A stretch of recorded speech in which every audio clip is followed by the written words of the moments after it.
रहीम अस्सलाम वालेकुम। कैसे हैं सब? उम्मीद है कि सब खैरियत से होंगे। Welcome to Sadia's fashion. आज मेरे किचन में बनने जा रहा है ताजीन बिजबन, यानी ये एक लिबियन डिश है जो एक केक की शक्ल की होती है, जिसमें आप कह सकते हैं कि वेजिटेबल केक कह सकते हैं इसको। इसमें मुझे तकरीबन मैंने 3 अदद आलू लिए हैं। इनको मैं बारीक बारीक क्यूब्स की शक्ल में काट लूँगी और इनको मैं फ्राई करूँगी। बैंगन लिए हैं मैंने 2 अदद, इसको भी बारीक क्यूब्स में काट लूँगी और फ्राई करूँगी। शिमला मिर्च ली है 3 अदद, इसको मैं बारीक क्यूब्स में काट लूँगी, इसको फ्राई नहीं करेंगे हम। 3 अदद अंडे लिए हैं। वेजिटेबल आप अपनी पसंद के अकॉर्डिंग भी शामिल कर सकते हैं, और कोई वेजिटेबल भी अगर आपको इसमें चाहिए हो तो। पार्सले लिया है तकरीबन मैंने अकॉर्डिंग टू माई नीड, यानी तकरीबन आप कह लें 3-4 टेबल स्पून पार्सले लिया है। मोज़रेला और शेडर चीज़ मैंने ली है तकरीबन 1 कप फुल के करीब। ये भी अपनी चॉइस के अकॉर्डिंग आप यूज़ करेंगे। चीज़ अगर ज़्यादा पसंद है तो ज़्यादा शामिल कर सकते हैं। नमक ½ टी स्पून मैंने लिया है, और ब्लैक पेपर लिए ½ टी स्पून। गार्लिक पाउडर लिया है मैंने तकरीबन ½ टी स्पून।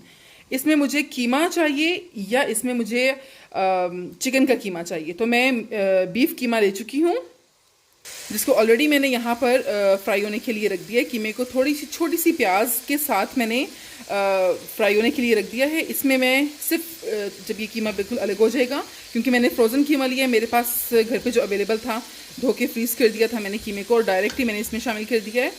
तो जैसे ही ये भुन जाएगा, मैं इसके बीच में गार्लिक पाउडर, नमक और ब्लैक पेपर हल्की सी शामिल करूँगी।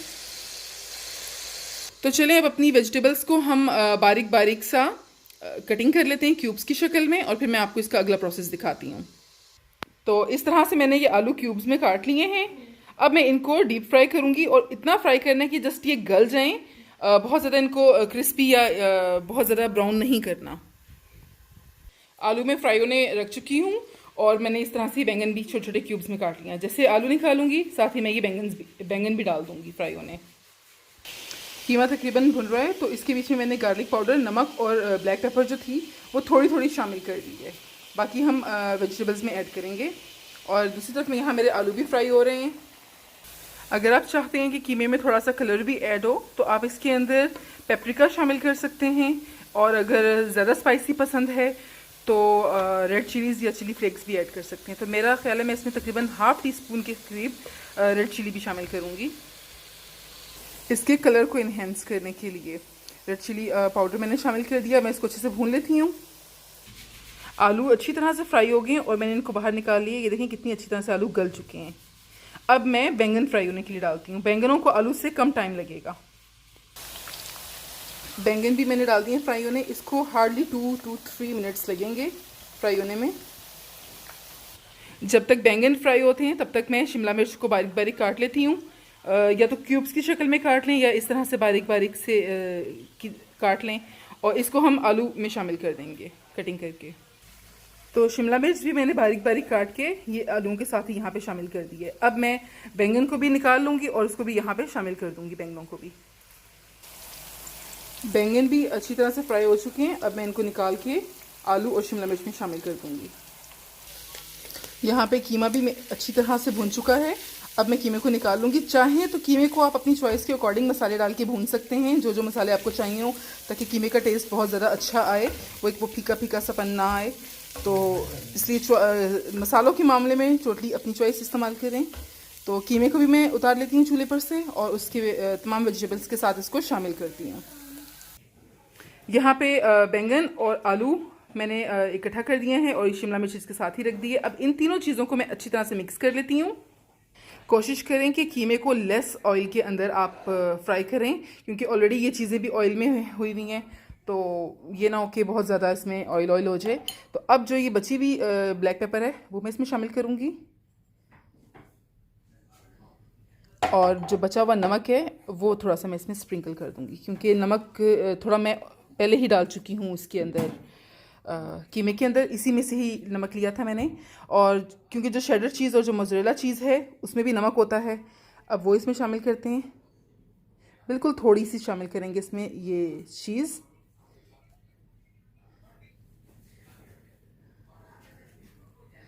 ये आपस में इनको जोड़ने में हेल्प करेगी, इन तमाम चीज़ों को। पार्सले, क्योंकि मैं पार्सले एक ही दफ़ा लाती हूँ धो के, उसको मैं फ्रीज़ कर लेती हूँ, तो मैंने ये फ्रीज़ कर लिया था। तो पार्सले शामिल करेंगे। अब इन चीज़ों को अच्छी तरह से मिक्स कर लें। इन सब चीज़ों को एक जान कर लें, मिक्स कर लें। कुछ अर्सा पहले मैं पाकिस्तान गई थी और वहाँ जाके मैंने ये बनाया था, तो ये मेरे छोटी देवरानी को और मेरे नंदोई को, क्योंकि नंद और देवर तो यहीं से ही गए हैं, तो जो बाकी थे उन सबको, जो पाकिस्तान के लोग थे, उनको ये बहुत पसंद आई थी। तो चाहें तो आप कीमे की क्वांटिटी अपनी, अगर ज़्यादा मीट पसंद करते हैं तो अपनी पसंद के अकॉर्डिंग कम और ज़्यादा भी कर सकते हैं। और ये बच्चों के लिए तो बहुत ही अच्छा है कि बच्चे बड़े मज़े से केक समझ के, वेजिटेबल केक समझ के बड़े मज़े से खाएंगे, क्योंकि सारी वेजिटेबल्स हैं इसके अंदर, अंडा डलेगा इसके अंदर, तो ये बच्चों के लिए तो बहुत ही हेल्थी डिश हो जाती है। अब मैं इसके अंदर 2 अदद अंडे शामिल करूंगी और फिर देखूंगी, अगर तीसरे अंडे की ज़रूरत हुई तो डालूंगी, वरना मैं अंडा नहीं शामिल करूंगी। 2 अंडे डालने के बाद इसकी इस तरह से कुछ लुक आई है, तो अब हम तीसरा अंडा भी इसमें शामिल करेंगे, यानी हमें तीसरे अंडे की भी इसमें ज़रूरत है।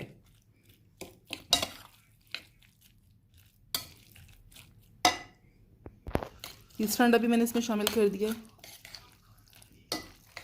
इस पॉइंट पे चाहें तो आप इसके अंदर हरी मिर्च शामिल कर सकते हैं, चिली फ्लेक्स और डालना चाहें तो वो शामिल कर सकते हैं, यानी जो मसाला आप, और ऑरिगेनो इसमें शामिल कर सकते हैं। तो अब मैं इसमें थोड़ा सा ड्राई ऑरिगेनो शामिल करूँगी। ऑरिगेनो की इसमें इतनी कोई ख़ास ज़रूरत नहीं है, इसे बस जिसमें चुटकी भर ही इसमें ऐड करूँगी ड्राई ऑरिगेनो। सबसे ज़्यादा जो इसमें अच्छा टेस्ट आता है वो पार्सले का आता है, तो इसलिए वो जितना हो सके आप ऐड कर लें।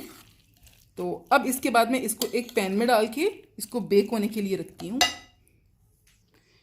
पैन को ग्रीस कर लें या हल्का सा स्प्रे कर लें और ये डालें ताकि ये इसके साथ चिपके ना, क्योंकि मैं इसमें नहीं डाल रही कुछ भी, क्योंकि ऑलरेडी इसमें ऑयल काफ़ी है। चाहे तो आप इसको कपकेक के मोल्ड्स में भी बना सकते हैं।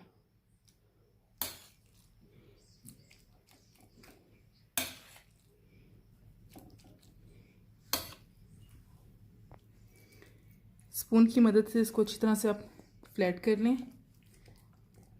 इसमें आलू और कीमे की क्वांटिटी अपनी पसंद के अकॉर्डिंग, क्योंकि मुझे बहुत ज़्यादा इसमें कीमा नहीं चाहिए था, इसलिए मैंने बस इतना ही लिया है। जो मैंने तकरीबन आधा किलो कीमा लिया था, उसको जो फ्राई कर लिया, उसमें से मैंने तकरीबन 3 हिस्से कीमा मैंने इसमें डाल दिया, यानी कि आप कह सकते हैं 1.5 पाव के करीब मैंने कीमा इसमें डाला है। अब मैं इसको बेक होने के लिए रखती हूँ प्री हीटेड ओवन में तकरीबन 15 मिनट के लिए, नीचे से और ऊपर से दोनों इकट्ठा चला दूंगी ओवन और इसको बेक करने रखूंगी। जब ये पक चुका होगा ऊपर से, तब मैं इसके अंदर बचा हुआ चीज़ शामिल करूंगी। तकरीबन 15 से 20 मिनट के बाद, क्योंकि मैंने सोचा कि अंडे डले हुए हैं तो ये अच्छी तरह से बेक हो जाए, मैंने 15 से 20 मिनट के बाद इसको निकाल लिया है बाहर ओवन से, तो ये तकरीबन पक के तैयार है। अब इसके ऊपर आप स्प्रिंकल कर लें जो बचा हुआ चीज़ था, या अपनी टेस्ट के अकॉर्डिंग थोड़ा और ज़्यादा चीज़। पेपर टॉवल की मदद से इस ऑयल को आप सोक कर सकते हैं, तो मुझे इतना ऑयल नहीं चाहिए, मैं इसको पेपर टॉवल की मदद से सोक कर लूँगी और उसके बाद फिर मैं इसमें चीज़ शामिल करूँगी। मैं एक लुक आपको इसकी साइड से भी दिखा देती हूँ। ये देखिए कितनी अच्छी तरह से पक चुका है। तो ये जितना भी ऑयल आया है इसको मैं भी सोक कर लेती हूँ पेपर टॉवल से। ऑयल मैंने अच्छी तरह से पेपर टॉवल की हेल्प से सोक कर लिया है। वैसे ये लोग यहाँ पे उमूमन ये ऑयल ऐसे ही रहने देते हैं, इसको सोक नहीं करते हैं, क्योंकि ये पकने के बाद जब बिल्कुल रेडी हो जाता है, सेट होने के बाद हमें ऑयल जो है इसकी कटिंग करने में हेल्प करता है। अब ऊपर की तरफ से ओवन को जलाकर तो आप इसको पकने के लिए रख दें। ये हल्का सा जस्ट गोल्डन सा होगा तो अब आप इसको निकाल लीजिए और इसको, ये रेडी टू ईट होगा। थोड़ा सा इसको ठंडा करने के बाद, गरम गरम एकदम सर्व नहीं किया जाता ये।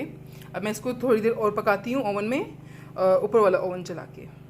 तो तकरीबन 5 मिनट पकाने के बाद ये अच्छी तरह से ऊपर से ब्राउन सा हो गया है।